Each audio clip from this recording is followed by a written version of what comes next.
మాపై చైర్పర్సన్ ఏం దౌర్జన్యం చేసింది?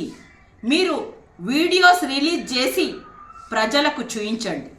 అప్పుడు ఆ ప్రజలే దానికి న్యాయం చేస్తారు. అంతే తప్ప ఎవరంటే వాళ్ళు ప్రెస్ మీటింగ్లు పెట్టుకొని ఎవరి మీద వాళ్ళు చెప్పుకోవడం కంటే క్లియర్గా కౌన్సిల్లో జరిగిన విషయాలు మీరే రిలీజ్ చేయండి. జరిగితే క్లియర్ కట్ ఉంటుంది.